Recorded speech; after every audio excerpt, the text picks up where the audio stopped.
ఒక అందమైన పల్లెటూరులో చిన్నారి పేరు అను, వాళ్ళ అన్నయ్య పేరు వినోద్. వాళ్ళిద్దరూ వాళ్ళ తాతయ్య దగ్గర పల్లెటూరులో ఉండేవాళ్ళు. వాళ్ళకి ఒక కుక్క కూడా ఉంది. దాని పేరు టైగర్. ఆ కుక్కకి చిన్న కుక్క పిల్ల పుట్టింది. దాని పేరు పప్పి.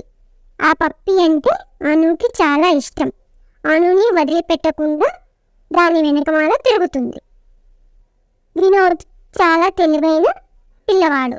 చుట్టుపక్కల ఏ సమస్య వచ్చినా తాను ముందు ఉండి సాయం చేసేవాడు. అను చాలా చురుకైన అమ్మాయి. చాలా బాగా తోట పని చేస్తుంది. వాళ్ళ తాతయ్యకు బాగా సాయంగా ఉండేది. ఒకరోజు ఉదయం అను ఇంటి ఆవరణంలో తోటలో కూర్చుని ఆమె పుస్తకంలో ఆర్గానిక్ వ్యవసాయం ఎలా చేయాలని చూస్తుంటుంది. చెట్లు మొక్కలు ఎలా సులువుగా పెంచాలని నేర్చుకుంటుంది. అను టైగర్తో చెప్పింది, ఈ మొక్కలను నీరు పోయాలి తెలుసా, అప్పుడే అవి బాగా పెరుగుతాయి, మంచి పండ్లు మంచి కూరగాయలు ఇస్తాయి. టైగర్ తన తల ఊపి అను చెప్పింది అర్థం చేసుకున్నట్టు నటించింది. అను నవ్వుతూ తన చిన్న బకెట్ తీసుకుని బావిలో నీళ్లు తోడుతూ మొక్కలకు పోస్తుంది. తన చిన్న తోటలో సమయం ఉన్నప్పుడు మొక్కలను చూసుకుంటుంది. పప్పి అను వెనకమాల తిరుగుతుంది.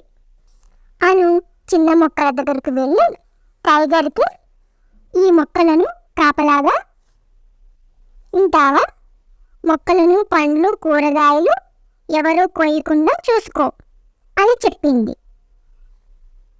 తన భాషలో గుర్రు గుర్రుమని తల ఊపింది.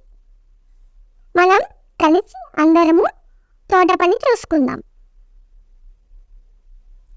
టైగర్ని, నీకు మొక్కలను కాపలా కాసే పని, నాకు మొక్కలను పెంచే పని, అన్నయ్యకు కూరగాయలు పండ్లు కోసే పని, తాతయ్యకు కూరగాయలు పండ్లు వ్యాపారికి అమ్మే పని, సరేనా?